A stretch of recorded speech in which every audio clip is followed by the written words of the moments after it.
All right, as we were going to break there, we were talking about still a lot of trouble spots, mainly on the Iowa side with blowing snow and these strong winds. You can see here, really the snow's so light you don't even really pick it up as we look live out over the city, but there are a few flakes and it's still cold, 27. We've hardly moved so far today, and right now still a north-northwest wind at 30 with even higher gusts. All right, to look at temperatures, still the map very similar to this morning. 19 for both Denison and Carroll. We're generally still in the mid to upper 20s here, and then it does warm a couple degrees from Lincoln south to Beatrice. Both spots are at 31. But take a look at the wind speeds. 49-mile-per-hour wind gust here as of the top. They are in Plattsmouth. Out at the airport, we're still gusting to 40. 44 is the current wind speed in Norfolk, and Carroll, Iowa, 47.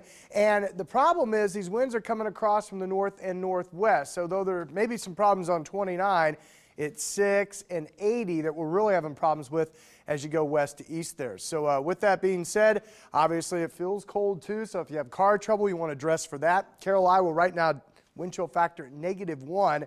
You step out in Omaha, it still only feels like 11. All right, we still have the winter weather advisory in effect on the Iowa side. You can see Council Bluffs, our exclusive Viper HD street mapping here showing a lot of the busy intersections. At times getting some snow, and anything on the ground would continue to blow around. In fact, you can see one distinct band coming from North Omaha right down 75, and then still a little bit greater coverage into parts of west central Iowa. It's spotty.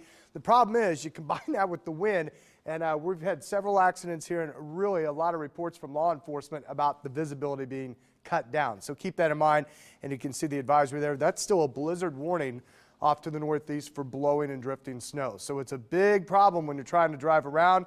I think a majority of those snow bands will kind of amble off to the east and weaken. Here you can see a little bit of that moving into south central parts of Iowa. Otherwise, clouds stick around, temperatures nearly steady through early this evening.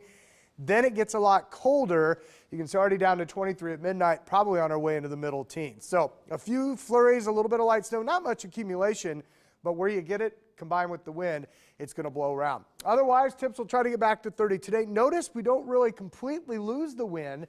Northwest winds still gusting to 30, so as we drop to 15, that's where we could put the wind chill factors below 0 for tomorrow morning. So that's going to be a concern.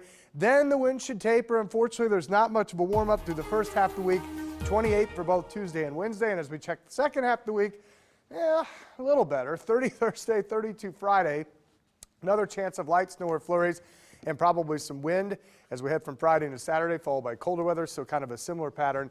And then right now, Valentine's Day. Yes, that is this Sunday. Guys, don't forget. Looks like temperatures should be a little better there at 37 degrees. All right, just a reminder, you can download Snowcast to your smartphone. It was kind of going a quarter to about a ½ inch for Omaha, and that's kind of what we got. Outside, they actually had a little bit more snow, an inch or so, maybe a little bit more to the west. And then, guys, they actually had a couple inches in spots into parts of Iowa. And obviously, that's where we're having more problems with that and the wind combination. So ground blizzard conditions and a lot of reports of some problems on the streets there. So. Yeah, take it carefully. Yep. Head it out that way. Multiple accidents out there, so if you don't have to go, definitely avoid it. Good advice. Yeah, thanks Brian, for thank you. keeping us posted.